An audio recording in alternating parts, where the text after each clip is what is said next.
Mga bossing, oh, 'di ba? Yung mga DDS, ayan. Patuloy po na namumulitika, especially si Harry Roque, ano, mga kababayan. Walang habas ang pamumulitika ni Harry Roque. Sabi nga natin doon sa isang vlog natin, kaninang umaga, ano sabi natin doon? Oh, huli si Harry Roque sa Kakupalan. Biruin mo, eh, binabagyo na po yung mga taga Bicol, tapos ganun pa din ang gagawin niya. Mamumulitika pa din po, mga kababayan. Ito po, mismong taga Bicol, mga kababayan. Nagsalita na po, mga bossing. Nagsalita na po, mismong taga Bicol, yung mismong nandoon po sa lokasyon kung saan naganap yung bagyo, baha. May papuri pa po kay Pangulong Bongbong Marcos. Hindi kagaya ng mga DDS na kung nasa ang luklok o nasa lupalop ng Pilipinas, sila pa po yung maangal at sila pa po yung namumulitika. O eto po, mga taga Bicol po mismo. Sabi ni Rob Bierchas, buhay pa ba mga DDS? Nakakatawa na lang sa mga comment section, sa mga videos ni Sara Bruhilda. O, eto po mga kababayan.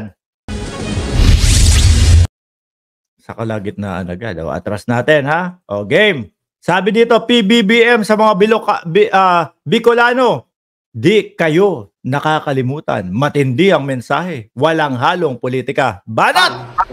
Yung mga vehicles sa may Milaor area, sa may San Fernando, Naga and other parts of Bicol have been cut off from Luzon.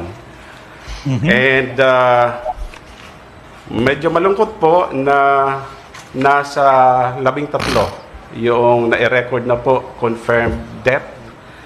Oh, yan unti-unti yan. Alam ko yung kay Pangulong Bongbong Marcos, ilan ba? Yung naiano natin to, nai-vlog ho natin to kahapon, mga kababayan. Kaninang umaga, no? Yung kay Pangulong Bongbong Marcos, dito po sa mga bagyo at kalamidad na nangyayari po, 60 ang sinawing palad, no? Pero yung sa mga nakaraang presidente, umaabot ng 600. Tapos sasabihin ho nila, mga kababayan, si Pangulong Bongbong Marcos ninyo, hindi marunong harapin yung mga kalabidad na ganyan. 'Di ba? Sabi ni Angelito Gonzales, please collab with Mima Alicia and Chris Niolo and Takeru Miyamoto. Si Takeru at si Mima Alicia, grupo po kaming tatlo niyan, mga kababayan. Okay, game! At meron pa pong isang missing, hindi pa po na-account. Around thousands were trapped sa kanilang mga bahay doon sa mga barangay na binaha. And around 15,000 po na yung nag-evacuate, na overwhelmed po yung aming mga evacuation center. And we were forced to allow evacuees dito sa bahay po ng Naga.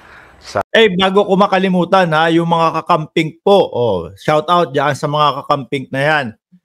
Nako, napakaganda po ng respeto nila sa ating Pangulo, mga bossing, no? Dahil nagpapasalamat sila yung mabilis na pagtugon, no, ng ating Pangulo doon sa mga rubber boats na ni-request ni BP Lenny. Si BP Lenny, inaano din ho nila, mga kababayan, pinagtatawanan nila kasi daw kesyo daw nasa baha, nandun lumulusong. Samantalang yung iniidolo po nila na ating Vice Presidente, no, sa Pilipinas, ayun, nandoon sa kasalan.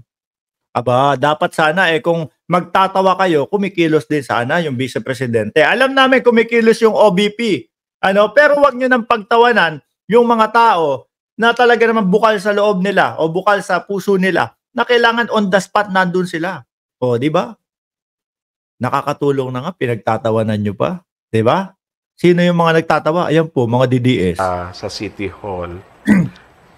Yung damage po noon is more than 1 billion including bridges. May ipinasara na po kami, sir, na tulay doon po sa may Kararayan. Hindi na po pwedeng gamitin. Daanan. At makikita po yun. Siyempre, ipapaayos agad yan ng Pangulo, di ba? Doon sa Larawan.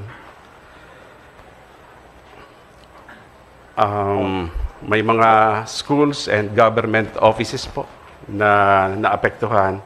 Of course, houses, especially those in flooded areas. Yes. Nagka-problema din po kami sa water supply. And Alam niyo po yung mga ganyan, mga kababayan, hindi naman po talaga maiiwasan eh. Sabi na nga po, di ba, doon sa comment section ni Harry Roque, na puros po pamumulitika siya. Sabi ng mga nagkomento doon. Alam mo, hindi yung kakupalan mo ang hinahanap ng mga taga-Naga, taga-Bicol, no? Kundi tulong. Oh. Hindi sabi nung nasa comment section, ang mga ganyang klase ng kalamidad ay mahirap pigilan, no? It is what it is. Tapos rehabilitate pagkatapos, mga kababayan. Pero patuloy pa din ho nilang sinasabi na ang Pangulo po, ang kasalukuyang Pangulo, hindi marunong harapin yung kalamidad. Samantalang po, mas madaming nategi po, mas madami pong sinawim palad nung panahon nung sila ay nanunungkulan. Di ba? Sabi ni Gogeta, Gojira, Waldy Carbonell is in his twilight, so nothing much to lose. Okay, matuloy. Yung mga drainages namin sa tingin ko na apektuhan, power and communication lines were also greatly affected. Yung agricultural crops po namin ay naapektuhan din. We have an initial estimate of around 9 million pesos. And of course, the industries and private establishment have been forced to halt operations, contributing to the economic strain that we are experiencing. Marcos ang long-term solution. Si Pangulong Bongbong Marcos sa ilang Contributing to the economic strain that we are experiencing right now. Ayun. Di ho ba? Siyempre, nandiyan ang ating Pangulo, mga bossing, rektahan yan. Rektahan po na ipapaayos yan. Oh. Okay, tumuloy naman po tayo. Sinasabi ng mga DDS, ang Pangulong Bongbong Marcos daw po wala lang. Hindi daw po kumikilos doon sa naganap na pagbaha. Oh, naganap na napakalakas na bagyo. Ito po, saan ang Pangulo? Beses nabanggit ng Pangulong Bongbong Marcos ang long-term solutions o pangmatagalang solusyon sa pagbaha sa Kabikulan. Sinabi niya yan sa pagbisita niya kanina dito sa Camarines Sur na isa sa pinakamatinding napuruhan ng bagsik ng Bagyong Christine. Ang laki pala ng damage dito sa Albay. Kasi sinasabi nila, dapat walang damage, no? Yung mga DDS. So, gusto po nilang sabihin, ano ba yan? Hindi handa ang Pangulo. Sampu ba nagkaroon ng bagyo ng mga sakuna na walang naging damages po, mga kababayan? Pero kitang-kita naman po sa mga numero kung sino talaga yung mga hindi handa. Ilan ba yung kedigong dito? Yung kedigong dito, pakita ko na sa inyo. No? Hindi. Magugulo Mamaya ako na ipapakita sa inyo. Kedigong is Bagyong Odette, 51.8 billion. No? Sa Pangulo is 1.5 billion. Kedigong, Bagyong Odette, 2021, 410 ang namatay. Kay Pangulong Bongbong Marcos, dito sa etong bagyo na ito na Christine, 60. Hindi pa handa niyan ang Pangulo, ha? Napabuntong hininga na lang si Pangulong Bongbong Marcos ng personal na makita ang aktwal na lawak ng pinsala na iniwan ng Bagyong Christine sa Albay. Ang dami ng flood control na ginawa. Sa situation briefing sa Naga City Hall kanina, pinulong ni PBBM ang kanyang gabinete at mga lokal na opisyal ng Camarines Sur at Albay. Sa Naga pa lang, umabot na sa 1 bilyong piso ang pinsala ng bagyo sa infrastruktura ayon kay Mayor Nelson Legacion. Tingin ng Pangulo, epekto ng climate change ang nangyari sa Bicol. Kaya isa din po ako naniniwala, mga kababayan, dahil hindi lang po sa Pilipinas yan, mga kababayan. No? Dahil hindi lang po sa Pilipinas nangyayari yung mga pagbaha, paglindol, etc., mga bossing.